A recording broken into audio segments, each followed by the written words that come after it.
जानिए आखिर क्या कारण था कि वह अशोक धर्म विजय दिवस जो उनके जमाने से ही मनाया जाता था, अशोक धर्म विजय दिवस सम्राट अशोक के समय से ही मनाया जाता रहा।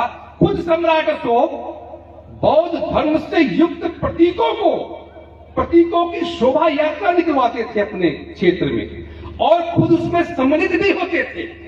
लेकिन बाद में ऐसा क्या हुआ, अशोक धर्म विजय दिवस दशहरा में परिवर्तित हो गया।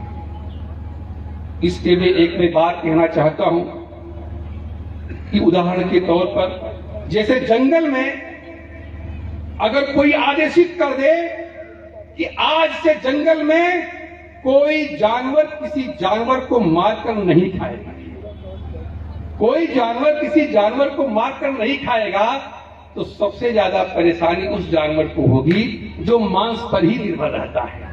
उसे बहुत परेशानी होगी, या तो वह मर जाएगा या तो फिर अपने जिंदा रहने के लिए जिसने आदेश दिया है उससे लड़ेगा, और लड़ नहीं पाएगा तो फिर षड्यंत्र करेगा। यही हाल उस जमाने में हुआ था जब सम्राट अशोक महान ने अपने शासनकाल में आदेश दे दिया था, अब कोई मेरे राज में कर्मकांड,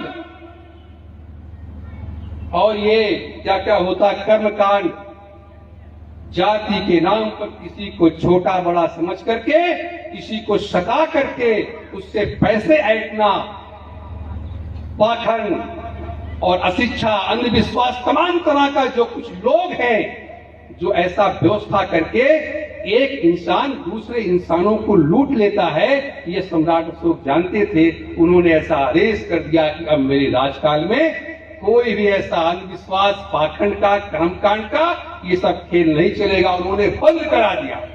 जब बंद करा दिया तो फिर जो मनवादी व्यवस्था की पोषकों को बड़ी तिलमिलाहट हो गई, बहुत चुभने लगा। तो चूंकि वो लोग सम्राट अशोक से लड़ नहीं पाए, कई वर्षों तक नहीं लड़ पाए, तो उन्होंने षड्यंत्र किया। षड्यंत्र करके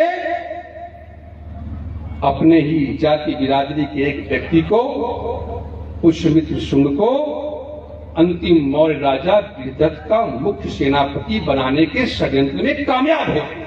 और यह षड्यंत्र में कामयाबी उन्हें बहुत दिन के बाद मिली थी। और जब वो कामयाब हो गए तो जैसा कि सम्राट अशोक के समय से ही प्रतिवर्ष अशोक धर्म विजय दिवस मनाया जाता रहा है, तो उसी समय एक दिन अशोक धर्म विजय दिवस मनाया जा रहा था और बृहदत्त निकले अपने सैन्य निरीक्षण के लिए।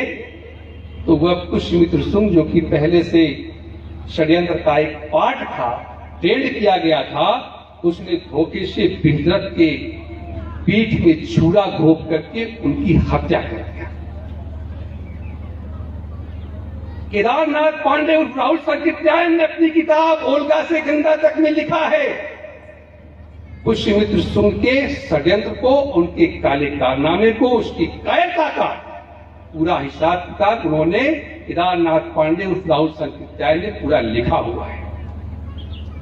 साथियों, बहुत से विद्वानों का मानना है, कहना है, हमारे समाज में तमाम विद्वान खोजी लोग निकल गए हैं, उनका कहना है, मानना है कि अपने उन दशों मौर्य सम्राट जिनका वैभव, जिनका यश, जिनके पराक्रम के कारण पूरी दुनिया में समता, समानता, न्याय, बंधुत्व यानी सद्धर्म का पताका फहरा करता था पूरी दुनिया में, अंतिम मौर्य सम्राट बृहदत्त की हत्या करके उनके यश को, दशों मौर्य सम्राटों के यश को खत्म कर दिया गया।